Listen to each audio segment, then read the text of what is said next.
jiru inageenya miti dhageesseetta sanaa dhiphisaa jiru in argine miti argiteetta.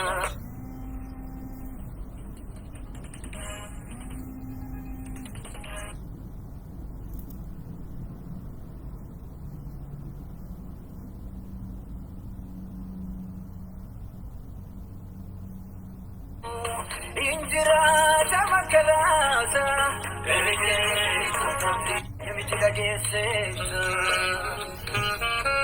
isana di pisaggio, in archine mi targitetta, gafinali si gafati, disayu tira fulake, ukiti devi tirata, male baduna karake.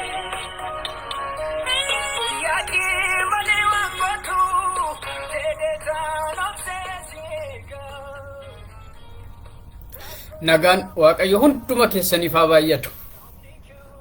Kun sagantaa barumsaa ifa Kiristoos yommuu ta'u, torbanitti yeroo hundumaa sa'aatii kana kan waliin barachaa turre, yeroo darbee barumsa waa'ee globalizationii waliin barachuun keenya yaadatamaa. Garuu sagantaa keenya har'aatti otoo hin seeniin sagantaa ifa Kiristoos Bible Institute akka beeksaatti akka magaalaa Naqamteetti barumsa bara dhumaa gowwoomsaa seexanaa fi barsiisa sobaa irratti magaalaa Naqamteetti keessummoota affeerree sagantaa leenjiif barnoota qopheessinee jirra. Kunis immoo namoota affeerree hojjettoota wangeelaa akka Gammachiis Beekumaa fi Amaanu'eel Tamaskeeniin affeerree torbani ji'oota afuriif leenjii laachuuf jirra. Kanaaf obboleessi keenya guutuunis achuma keessatti jira. Kanaaf mudde har'aa eegala. Muddee 6 har'a guyyaa har'aa sa'aatii 10 hanga 12 walakkaa hoteela Miiltoo keessatti namoota 400 ol qabachuu kan danda'u galma jira. Galma sana keessatti sagantaan keenya kan itti fufuu ta'a. Dabalataanis immoo har'a duwwaatoo hin taane kibxatas sa'aatii kanarraa yookiin immoo galgala sa'aatii 10 irraa eegalee itti fufachuudha. Kanaaf ji'oota afuriif itti fufinsaan waa'ee bara dhumaa gowwoomsaa seexanaa fi barsiisa sobaa irratti barumsi waan laatamuuf keessumaa namooti magaalaa Naqamteef naannoo isaa jirtan akka irratti hirmaattan hoteela Miiltootti akka irratti hirmaattan. Sababni isaa kaapaasitiin galmi sun qabatu limiited waan ta'eef akka irratti hirmaattan isiniin jenna. Waaqayyo isin haa eebbisu. Kanaaf gara barumsa kiyya har'aatti otoo hin seeniin dura macaafa qulqulluu keessaa macaafni fakkeenyaa boqonnaan 2 lakkoofsi 1 irraa qabee nan dubbisa. Akkas jedha. Maqaa Yesuusiin nan dubbisa. Yaa ilma koo dubbii koo yoo fudhatte abboomma tokkos yaada kee keessa yoo kaa'atte gurra kees gara ogummaatti qabdee yaada kee gara hubannaatti yoo deebifte beekumsa gadi fagootti yoo iyyatte hubannaa argachuudhaafis guddiftee yoo iite akka nama meetii barbaadutti akka nama qabeenya dhokfamee jiru qoratuuttis ishii yoo barbaadde atis yommus Waaqayyoon sodaachuun bartaa wanta ittiin ishee beektus hin argatta jedhee dubbata. Kutaa kana keessatti yeroo darbe waa'ee globalizationii ka'umsa globalizationii waa'ee muraasa otoo ittiin seeniin jalqaba hiiki barichaaf kenname karaa foonii maal fakkaata jennee qabxiilee muraasa lafa kaawwachuun keenya yaadatama. Kanaaf hiiki barichaaf kenname akka yeroo sanaatti akka hayyoonni karaa saayinsii karaa falsafaa adda addaa jedhanitti bara jaalalaa, bara dimokiraasii, bara nagaa, bara guddinaa, bara tokkummaaf akkasumas immoo bara qorannoof qo'annoo jedhanii hayyooti lafa kaa'anii fi haalli jiru fuulduratti addunyaan kun haala mijataa keessa akka seentu lafa kaa'aniiru. Garuu addunyaan kun wantoota isheen sodaattu qabxiilee muraasa keessaa kaa'een ture. Inni jalqaba addunyaan isheen kan sodaachaa jirtu the ozone depletion. Depletionin ozonii kun namoota baay'ee fixuu danda'a yookiin immoo dhalli namaa baqqaan laayerii oozoniin dhumuusarraa kan ka'e ho'iinsa yookiin immoo high temperatureetiin addunyaan kun baquu dandeessi jedhanii baay'ee sodaachaa jiru. Akkasumas immoo babal'achuun magaalaa fi magaaltummaa yookiin immoo magaalaa oomisha addunyaan kun oomishtu irratti impaaktii guddaa waan qabaatuuf addunyaan kun beelaan dhumtii jedhanii addunyaan sodaa guddaa keessa jira. Dabalataanis immoo har'a xaa'oon argamaa jiru. Xaa'oon nuni naturally artificially fayyadamnu kun is indirectly or directly nitrogen lafa keessaa waan fixuuf lafin har'a midhaan biqilchu kun bor midhaan biqilchuu dhiisuu danda'a yookiin immoo xaa'oon har'a fayyadamnu kun bor xaa'oo kanaan midhaan biqiluu dhiisuu danda'a jedhamee kanaaf addunyaan kun gara beelaa keessatti of seentee jirti. Kanaaf beelli guddaan ni uumama jedhanii addunyaan sodaa akkasii keessa jiru. Inni gara biraa har'a addunyaan kan isheen sodaachaa jirtu waraan addunyaa sadaffaa gararraatti addunyaan the world is the fearing of more of antimicrobial resistance yookiin immoo keessumaa bacterial resistance sodaachaa jirti. Kanaaf qorichoonni har'a infectious ta'anii dhukkuboota antibacterial yookiin immoo antimicrobialitiin fayyan bordii didaa jiru. Kanaaf har'a akkuma meeshaaleen teknoolojii generationitiin dabalan qorichoonni jiranis generationitiin dabalaa jiru. Zas addunyaa booda antimicrobial resistance kun dhalli namaa deebitee infectionitiin akka dhumuu dandeessu lafa kaa'anii kana qofaas miti har'a wantoonni adda addaa addunyaa kana keessatti qorichooti oomishamaa jiranis bu'aan isaanii maal akka fakkaatu dabalataan immoo har'a addunyaan kun baakteeriyaa fi vaayiraal adda addaa oomishtee walitti gadhiisaa akka jirtu warreen akka zikaa, swine flu, iboolaa yookiin immoo covid fuulduratti immoo addunyaan kan isheen sodaachaa jirtu jarreen warri har'a teknooloojiin guddatan kun vaayirasii inorgaanik ta'e kan trust virus jedhamu addunyaatti gaggeessuuf yookiin immoo gadhiisuuf gara biraa vaayirasii 95 ol akka qopheeffatan. Kanaaf baay'ina addunyaa kan hir'isuudhaaf akka ta'e har'as immoo yeroo baay'ee genetically DNA jijjiiruudhaan yeroo darbe tokko biyya Taayilaanditti qorichaaf kan oomishamu genetic modificationiidhaan dhukkuba akka ta'utti namni oomishame yeroo darbe tokko waggaa 3 manadhaatti hidhamuun isaanii beektu. Kanaaf addunyaan kun kana sodaachaa jirti. Kanaaf har'a vaayirasiin covid deebi'ee akka badeetti haasa'amaa jira. Har'ayyuu kun bakka jiru kana keessatti indagana lammaffaa waan ka'eef waldaan cufamee addunyaan kun har'ayyuu sodaa keessa jirti. Gara biraa covid yoo darbees immoo another virus is coming. Kanaaf addunyaan kun ofiishee wal fixaa akka jirtuu fi dabalatan immoo har'a addunyaa keessatti kan sodaachaa jiru dhukkuboonni akka kalee, tiruu, onnee fi dhukkuban keessumaa kaanseriin kun dhala addunyaa kana fixuu danda'a jettee addunyaan sodaachaa jirti. Kanaaf keessumaa dhukkuboonni akka kaanserii kun baay'ee akka jabaachaa jiranii fi qorichoonni dur nuti lookaalii fayyadamnu har'a lookaalii fayyadamuu akka hin dandeenye lafa kaa'anii jiru.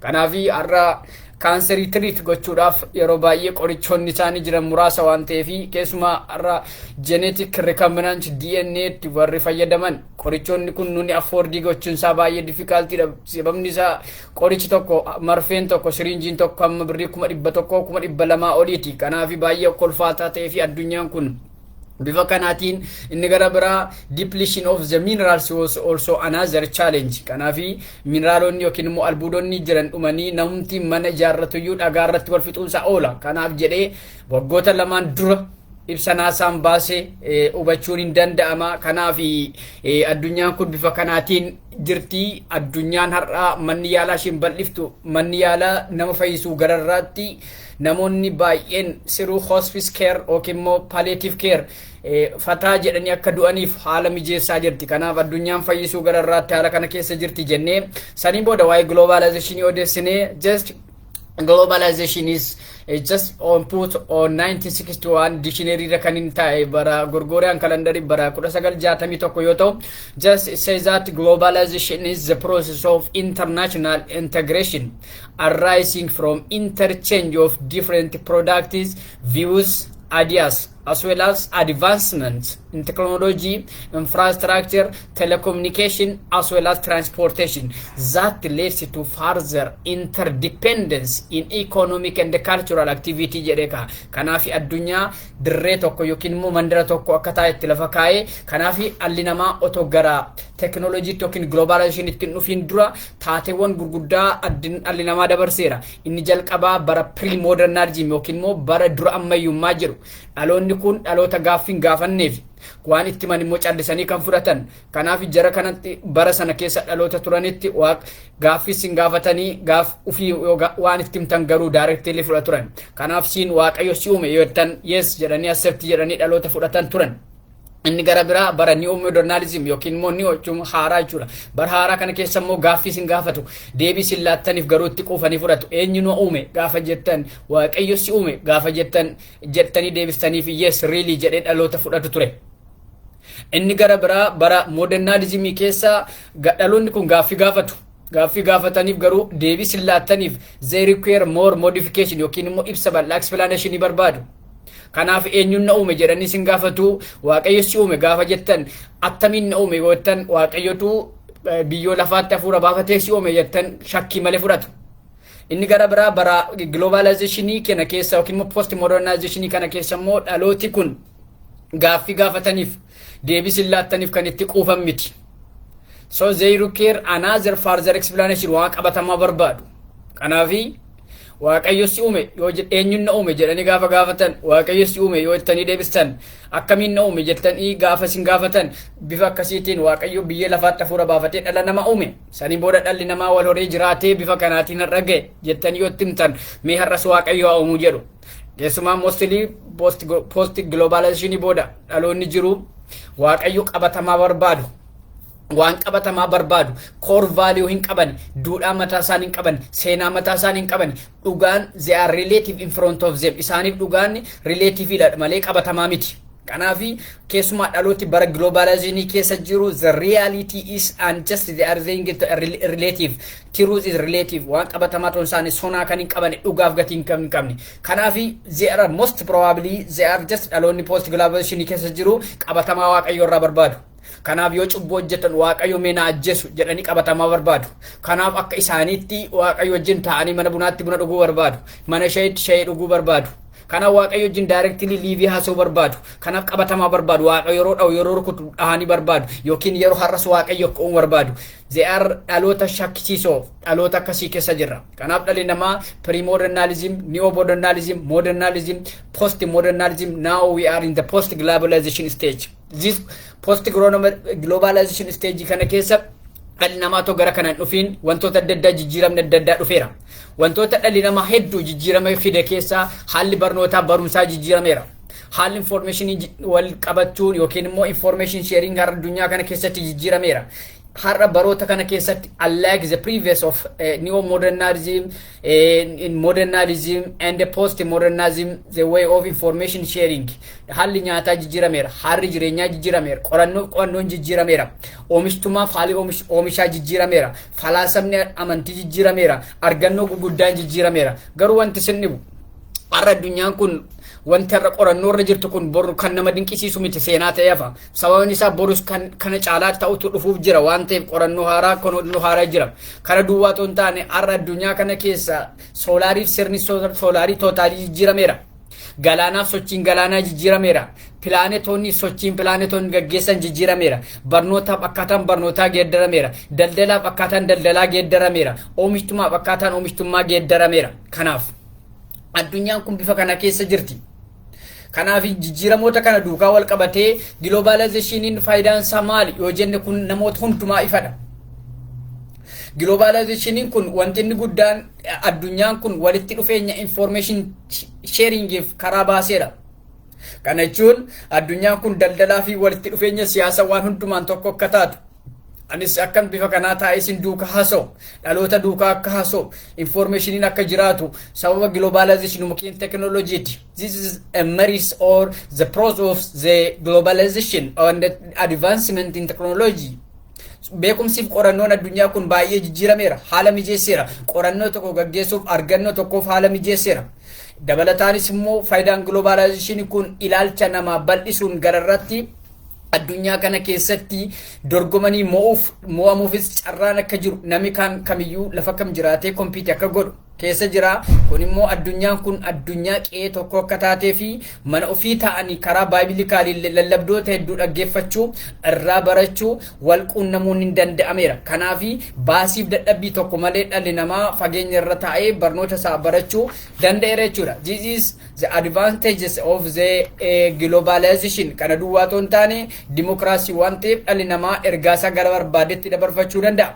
Kanaaf meeshaa barbaadaniin tajaajiluun karaa barbaadan tajaajiluun dhalli namaa waan hundumaa haalli nyaataa situationii isaa jijjiiramuun is one of the pros or merits of globalization. But barri maal immoo fakkaata jennee gaafa ilaallu miidhaan bara globalizationii maal fakkaata jennee gaafa ilaallu globalization barri amma nuyi keessa jirru keessumaa bara oduu gaarii fi hojii badaa yookiin hojii gadheeti. It's a good news, but practically it is a bad news. Normally, we expect that globalization is the time is good news.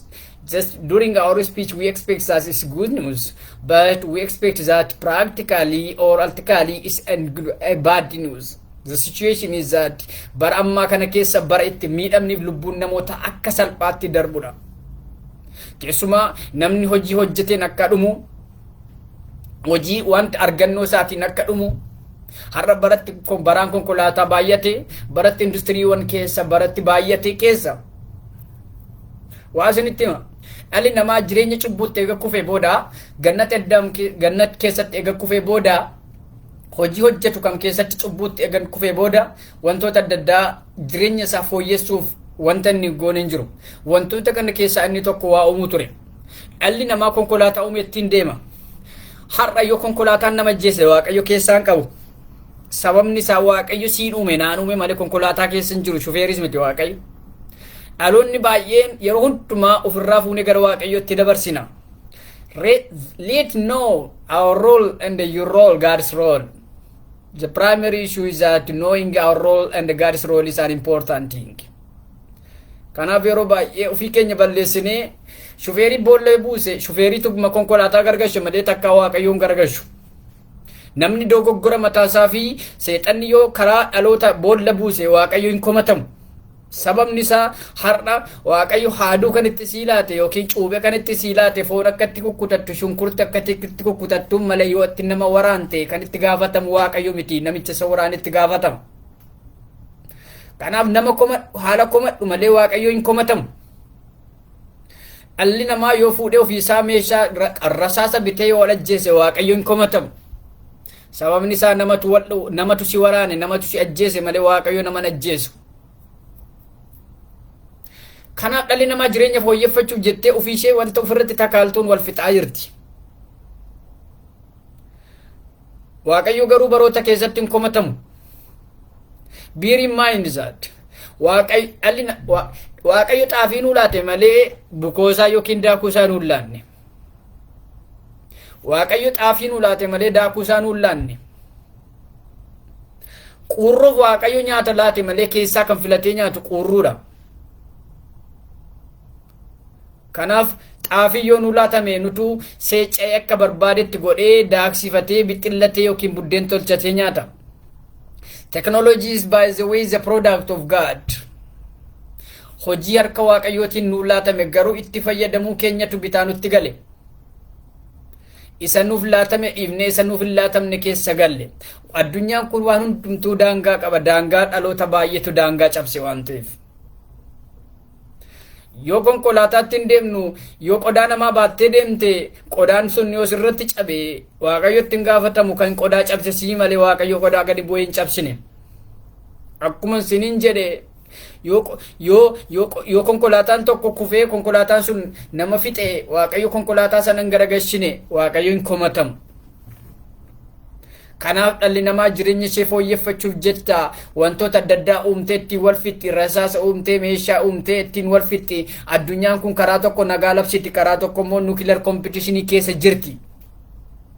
So kanaaf nuukilariitiin akka wal fixxuuf Waaqayyo nuukilariin uumne. Jallinni namaa hojiin namaa waan gaarii uumuu isa qabu yoo nuukilarii uumeetti wal fixe Waaqayyo keessaan qabu. Kanaaf gahee keenya beekuudha. Isa nuu laatame dhiisnee isa nuu laatamnetti yoo tarkaanfanne bu'aan isaa outcome isaa olumatutti miidhama. Kanaaf har'a addunyaa kana keessatti industiriin babal'achuunii fi dhukkuboonni garaagaraa har'a babal'ataniiru. Dur nyaati dhalli namaa nyaatu baay'een isaa itis organic foods. Directly biqiloota bineeldota irratti kan argamu nyaachaa turre. Har'a garuu nyaanni nu nyaannu mataan isaa inorganic wanti supermarket irraa binnu hundisaa it has a free radicals. Kanaaf free radicalonni har'a dhukkuboota akka kaanserii, dhiibbaa dhiigaa, onnee, kalee dhukkubi isaanii finnin jiru. This is a product of globalization. Dur dhalli namaa yookiin hawaasi keenya ganduu dhukkuba akka taayifoidii, qufaa waan akkasiitiin ture. Har'a garuu kaanserii, dhiibbaa dhiigaa, onnee, kalee dhukkuboonni akkasii kan baay'atan is due to the free radicals. Bara ijoollummaa keenya keessa isuma recently keessa dhukkuba sukkaaraa, dhukkuba dhiibbaa dhiigaa wantoota akkasii argineen beeku. Har'a garuu addunyaa kanatu faalame, kaanseriitu faalame. Kanaaf sababni kaanserii fide waaqayyotu kaanserii fide ton taane dhalli namaa jireenya fooyyeffachuuf jecha waan gaariitti ba'uuf jecha boolla soqxee boolla ittiin dhumtu baafachaa jirti. Gaarummaa fakkaatee gara taayifoodii irraa gara kaanseriitti dabarte dhalli namaa karaa tokko tekinooloojiin guddaa beeka jettee waan guddaa argachuuf deemti. Kanaaf the transformation in one direction is good. But in another direction is the world is the transformation from the typhoid to the cancer. Dhukkuba golfaarraa gara dhukkuba dhiibbaa dhiigaatti, dhukkuba kaanseriitti, dhukkuba onneetti, dhukkuba kaleetti dabarte. Because of the generation of free radicals. These free radicals are going to damage the microsomal cells of our body so that they can cause seelonni keenya akka normaaliin goone jedhu dhukkuba isaanii finne hin jiru. Kanaaf this is one of the drawbacks of globalization. Kanaaf nyaati nyaannu har'a hundisaa kan free radicalitiin attack ta'e nageenya keenyaaf ulfaataa kan ta'ee fi umurii dhala namaa hedduu kan gabaabsaa jiruuf karaatti kan hambisaa jirudha. Kanaaf globalization nu laatame kun effectively ittiin fayyadamnu yoo ta'e dhalli namaa ofiishii akka wal fixxu barri gaarii dhufaa jira ton taane bara taayifoid irraa kaanseriitti dabarte dhalli namaa gara gaariitti deemti jetteen eeggatiin dhalli namaa gara bara dhumaatti deemaa jirti. Kanaaf barri kun kan keessaa baratti namoonni qulqullummaadhaan jiraatan mana waaqayyoo irraa keessaa baqatanidha. Nam hundumtuu mana isaa taa'ee baratti dhaggeeffatu malee bara tokkummaan itti diigame keessa jirra. Previously I have told you globalization is a process of international integration arising from interchange of world views, products, ideas that indirectly in process for the advancement in technology and infrastructures that are associated with like transportation and telecommunication, so that it is an independency economical and cultural activity general. But reality addunyaan kun addunyaa interdependent ta'aa jirtu ton taane addunyaa independent ta'aa jirtu keessa jira. Dhalli namaa baratti wal tokkummaa uumatoon taane baratti gargar faca'u keessa jirra. Kanaaf bara tokkummaa hin jiru, jaalalli jiru keessa jirra ton taane no addunyaan kun baratti uf dandeessii jirtu jira. Dhaloonni baratti ofittoo ta'e keessa jira. Dhalli namaa duratti tokkummaan nyaatee dhuga. Har'a garuu dhalli namaa tokkummaan nyaatee dhuguu gararraa deebi'ee mana cufatee nyaata. Dur garuu manni banaa keessatti nyaata. Mana cufatanii nyaachuun tekinooloojii fide. Baadiyyaa keessa namni banaa banatee nyaata malee cufaan taa'u. Har'a magaala keessa gaafa laaltan hundumtuu ofittoodha. Gaafa namni waa rukutu nyaata isaa ol dabarfata. Bara dhaloota ofittoo keessa jirra waan ta'eef. Mana nyaataa tokko keessa deeme hawaasni dur waliin nyaati waliin dhugu. Waldaan kiristaanaa dur tokkummaan waan hundumaa seexattee waliin jiraattu. Har'a garuu hundumtuu kan mataa mataasaa kaffalatee kan mataa mataasaa nyaata. Addunyaa ofittoo keessa jirra. Kanaaf miidhaan waan hundumtuu baratti baay'atu keessa jirra jechuudha. Kanaafi har'a wantoonni argamaa jirru kana duwwaa ton taane ijoolleen jaalala tekinooloojii irraa kan ka'e jaalala Kiristoos wallaalteetti. Isuma har'a biyyoota adda addaa keessatti gaafa jiraattan namni wal dubbisuurraa hundumtuu gara kompiitara moobaayilii geemii haasa'uttira. Kanaaf har'aan jireenya koo keessatti waan hedduu argaa jira. Namoota adda addaa gaafa tireenii keessa taa'e baabura keessa taa'e laawu namni wal dubbisuu dhiisee otoo karaarra deemus ofii addaa walitti bu'uu nama hedduu argeera. Sababni isaa hundumtuu geemii haasa'a namni akka waliin jedhu hin jiru. Kanaaf sa'aatii 24 ol meeshaa tekinooloojii irra oola. Kanaaf asirraa wanti hubachaa oollu wanti hubachaa jirru dhalli namaa jaalala lammii ishee jaalala fira ishee dhiiftee jaalala teknooloojiitti deebiteetti. Ijoolleen guddatan akkuma akaakayyuu isaanii adaadaaf eessuma isaanii hin beekani. Kan isaan beekan akkoon kee akaakayyuun kee adaadaan kee eenyu yoo jettan googilii WhatsApp Viber geemii yookiin maqaa fiilmii isiniif dha'u. Because they do not know the issue of relatives waa'ee jaalala firaa waa'ee jaalala lammii takkaan beekani. Kanaaf baratti jaalalli laafee keessa jirra malee addunyaa jaalalaa inni jettee saayintistoonni put forward godhan addunyaa jaalalaa keessa hin jirru. Karaa tokko addunyaa keessa jaalalaa keessa jirra ta'uun taane addunyaa jibbaa keessa jirra. Kanaaf addunyaan har'a baratti baay'ee bizii taate keessa jirra. Namni hundumtuu hojii mataa isaatti raan godha malee namni gatii waliif hin kennu. Abbaan manaa haadha manaaf gatii hin kennu, haati manaa abbaa manaaf gatii hin kennitu. Haati ijoollee isheef yeroo hin qabdu, abbaan ijoollee isheef yeroo hin qabu, firri fira yeroo isaaf hin qabu. Kanaaf everything is busy. Finally biziin kun dhaqee exponentially yookiin immoo logaritmikii gaafa baay'achaa deemu addunyaa kana keessa boolla jallinaa tokkotti naqa. Kanaaf har'a addunyaa keessatti wantoonni jalqabaman hedduudha. Namni sababa biizii ta'ee fi jaalala fira isaa irraa qabu iyyuu booya awwaallachuu irra darbee fira isaatti qarshii laatee warra maazagaajaa yookiin mana qopheessaa yookiin immoo ejentoonni warra nama awwaalanitti laattata fira isaa. Product of globalization, the demerits of globalization. Fira isaa yeroo itti awwaallatu waan hin qabneef qarshii kaffalee akka isaa fi awwaalan godha. Sababni isaa hojii isaa darba yeroo isaa darba waan ta'eef addunyaa akkasii yerootti wal awwaallattu keessa dhabne keessa illee jirra. Karaa tokko irri isaa nama kofalchiisa, keessi isaa garuu lafee namaa nyaata. Sababni isaa akka waan bara baraan jiraannutti lafa kana keessa gamaa gamana ga'uu barbaanna. Garuu hagam beekne hagam fe'ee tarkaanfanne beekumsa Kiristoosiin hin caallu. Beekumsa Kiristoosiin fagaachuu hin dandeenyu. Kanaaf baratti ijoolleen abbaa faadha ishee wallaaltee ollaa ishee obboloota ishee wallaalte keessa jirra. Bara hundumtuu geemiif tapha sooshaal miidiyaa ta'e keessa jirra. Kanaaf baratti firri wal awwaallachuu dadhabe keessa jirra. Kanaaf namni hundumtuu biiziidha waan ta'eef qarshiidhaan nama awwaallata, firasaa awwaallata. Kana caalaa addunyaan kun garamitti deemti yoo jettan addunyaan kun gara irreversible resource that never repeats addunya duubatti deebi'uu hin dandeenye keessa jirti. Deemtee inni barreeffame hin raawwata. Namni namarratti ka'uun firri firarratti ka'uun lammii irratti ka'uun hin raawwata. Iska macarrashaa miqoomgin inni haga dhumaatti dhaabbatu garuu hin fayyada. Iska macarrashaa mitsanaa gin Swidinaaleedha. That stands until the end will be saved jedha. Kanaaf amma dhumaatti akka dhaabbannu Waaqayyo nu gargaaru. Kanaaf bara kana keessa baratti waldaarraa fagaachuun baay'ate keessa daa'immaniif ijoollonni baratti umuriin otoo hin gahin gaa'ilan taaneef miira fooniin taane keessa galan keessa baay'annee jirra. Dhaloonni baay'ee waan baay'ee arganii keessa seenu irrisaa gaarii keessaa garuu bukoodha. Namatti tolaa miira fakkaataa kan boolla nama buusu warra teknoolojii hedduu keessa jirra. Gara biraa har'a addunyaan kana keessa jiru jireenya hawaasummaa yookiin immoo westernization jirra. Namoonni eenyummaan keenya Afrikummaan keenya nurraa badee we becomes to the western taanerra. Western or western taanerra. Uffanni keenya geeddarameera, nyaanni keenya geeddarameera. Hanti bifa keenyas immoo kan geeddarachaa jirru hedduudha. Kalarii keenya har'a namoonni baay'een plastic surgerytiin bifa isaanii geeddaratanii diimachuu barbaadu. Rifeensa isaanii geeddaratanii eenyummaa isaanii geeddarachuu kan barbaadanis hedduudha. Sababni isaa of ta'uutu hin jiru. Kanaaf hundumtuu of jijjiiree oriijinaalummaa isaa gatee gara koppii ta'uutti deema. Namni baay'een eenyummaa isaa gatee akka nama harka Waaqayyoon uume dhiiseetu bifa maalii qabaachuu jalqabe akka nama warshaarraa bahee ta'uu jalqabe.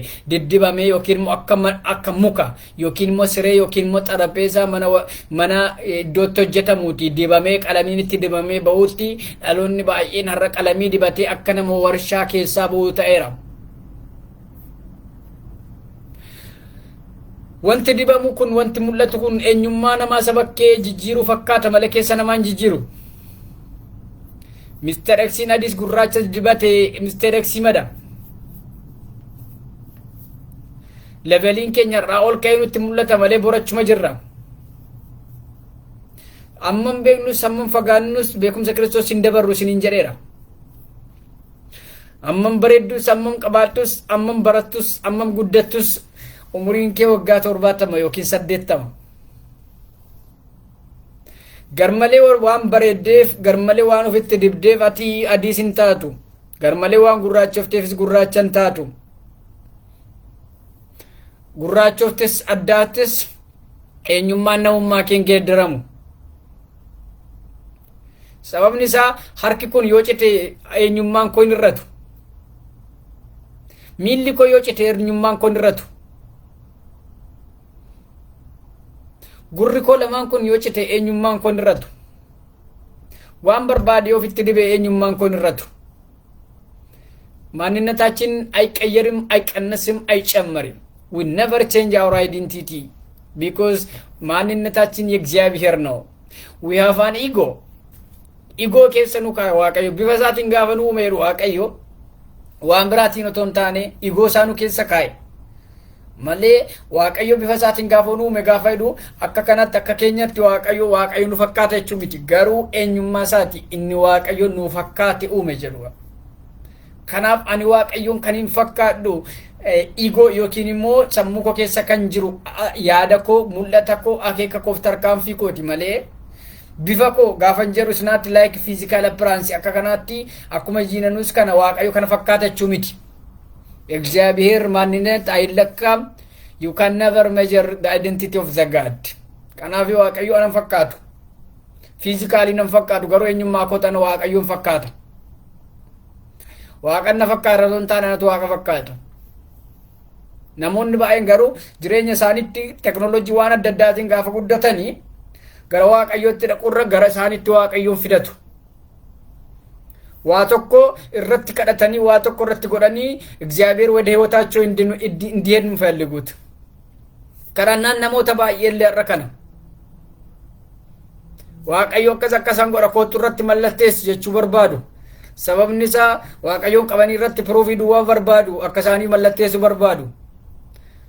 Malee waaqayyoon maalan godha garaa kaman deema jireenya isa kamtu na baasa kallattii isa kamtu na baasa hojii isa kamtu na baasa teknoolojii isa kamtu na baasa jedhanii adda hin baafatani.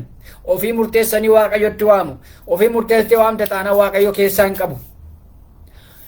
Yoo waaqayyo murteessite yoo waaqayyo sii murteesse isatti murteessatti yoo sii mallatteessa waaqayyo. Malee ofii murteessitee waaqayyo mallatteessu. Waaqayyo ajaja keenyaatiin hin jiru maayindii keenyaatiin hin jiru.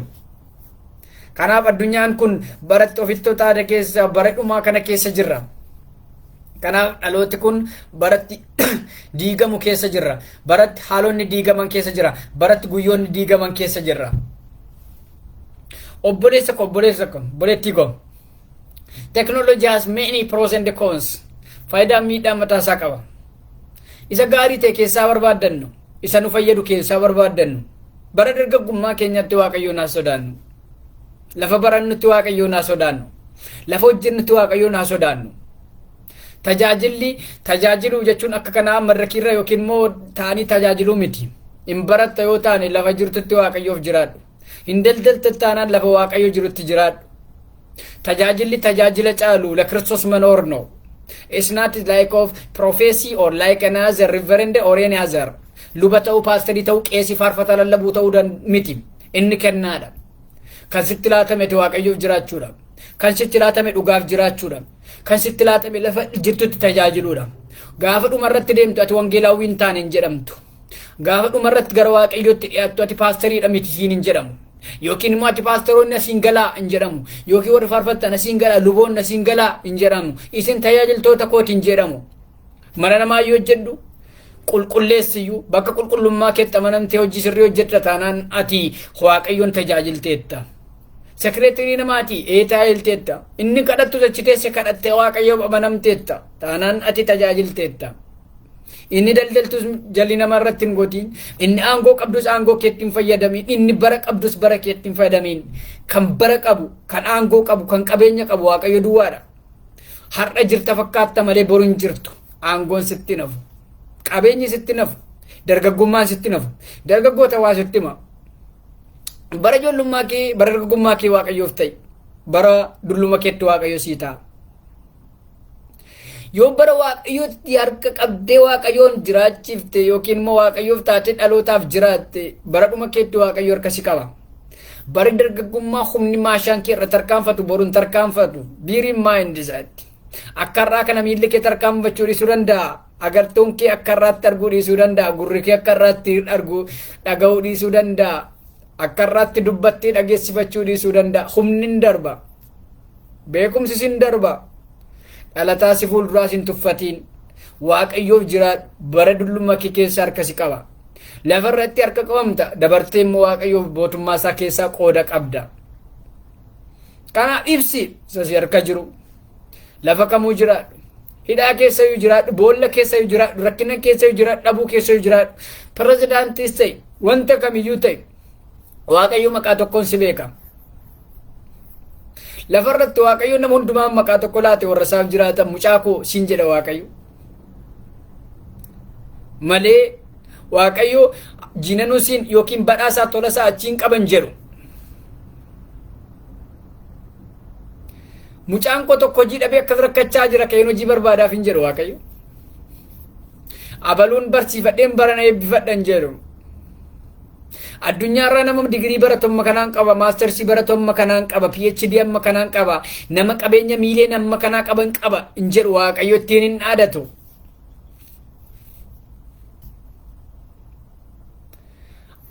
Never hammam beekillee addunyaarraa daldalaan tokko rakkatee ka'ee nan gargaara hin jedhu. Dhalli namaa rakkina rakkaa waaqayyo garuu furmaata argama. Ijji namaa rakkina yoo arge ijji waaqayyo furmaata argama. Addunyaarraa waaqayyo dhimmi keenya waa'ee keenyaaf xumurameera. Kanaan lafarra gaafa jirtu waa yeroo gabaabaati. Waaqayyo aaboon sii laatame aaboo mucummaati. Beekis wallaalis guddadhus furdadhus mul'adhus mijates mijachuu baates biyyi lafaaf kan isheen keessa jirtu kan keenya miti. Har'aaf dorgomna. Dhimmi waaqayyoo dhimma qabeenya kee miti. Dhimmi waaqayyoo dhimma beekumsa kee miti. Dhimmi waaqayyoo dhimma gireedii kee miti. Dhimmi waaqayyoo dhimma aangoo qabeenya kee miti. Dhimmi waaqayyoo dhimma lubbuuti. Akkuma namni tokko saawwa horii isaa lakkaawwate galgala galchatu waaqayyo yeroo hundumaa kan hin lakkaa'u lubbuudha. Har'ati kaashii waaqayyooti. Har'a garuu kaashii waaqayyo kan hin taane jiru kaashii seexanaa keessa warra jiran. Kanaaf kaashii lubbuu dukkana keessa warra jiran baasii mul'isi. Dhalootaaf karaa ta'i. Itti lallabi dhugaa labsi. Isa mul'atutti aantee qabeenya kee beekumsa kee lallabiin. Dhalootaaf jiraadhu. Baraaf jiraadhu. Dhugaaf jiraadhu. Globalizationiin simbitiin. Haalli simbitiin. Barri simbitiin. Qabeenyi simbitiin. Kan simbituu qabu Kiristoos Iyesuus haa ta'u. Dhugaaf jiraadhu. Dhalootaaf jiraadhu. Moototatti lallabi. Gurguddootatti lallabi. Warra simbeeknetti lallabi. ጊዜው የመጨረሻ ዘመን ነው. The time is in the time. ስለዚህ be ready in and out of season. yeroof yeroo malee keessatti qophaa'e. Buddeenaaf waamamne. Buddeen abbaan barbaade nyaata. Ati garuu qomoof waamaadha. Ati garuu dhalootaaf waamaadha. Gaarummaa jedhu amantii kamiyyuu ta'e lafa kamiyyuu jiraadhu. Waaqayyo tokkicha. Isa dhugaaf jiraadhu. Ofii keefis jiraadhu. Dhalootaaf jiraadhu. Yoo ofiif taate dhalootaaf taata. Lafa jirtuuf argi. Haalli sin goomsiin barri sin goomsiin umurii qabdutti yeroo qabdutti fayyadami. Kana jechuun jal'inaaf otoo hin taane gaarummaaf.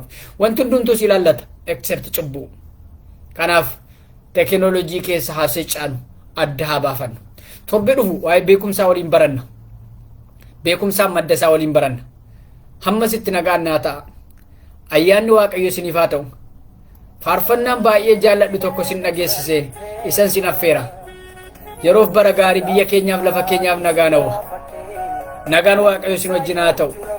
Shalom.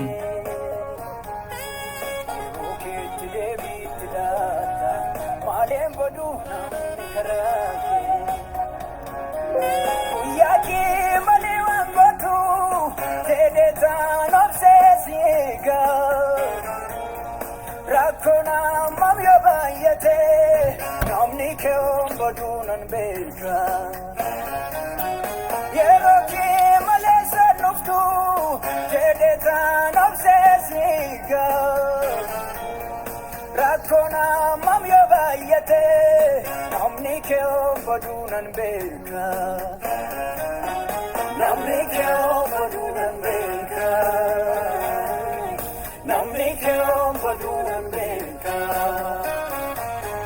namni kee baduunan beeka namni kee baduunan beeka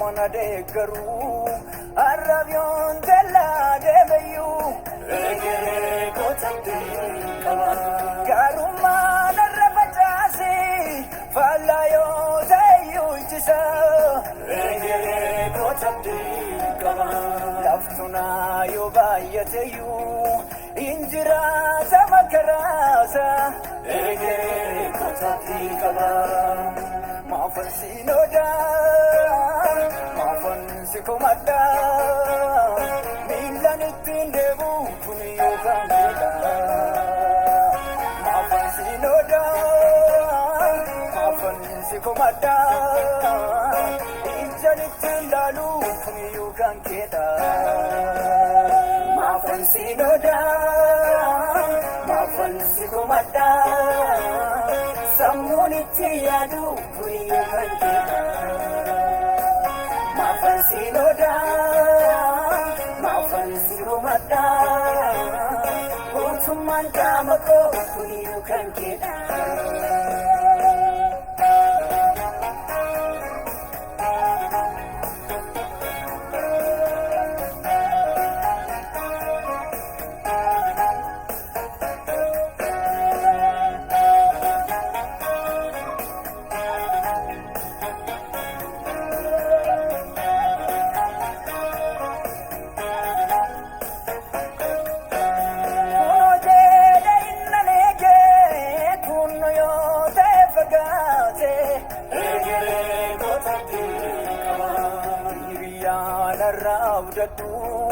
dabarsee ormaaf lalaate egeree kootatti qaba dhugaan koo dabee jallate dhaabas namaaf dubbatu egeree kootatti qaba gubbaa fuudhee dura godha nama isaa bineensi nyaatu egeree kootatti qaba maafan siinoodhaa maafan sikomadha miilan ittiin deemu kun yookaan beeka maafan siinoodhaa maafan sikomadha ijaan ittiin laalu kun yookaan keedha maafan siinoodhaa maafan sikomadha sammuun itti yaadu kun yookaan keedha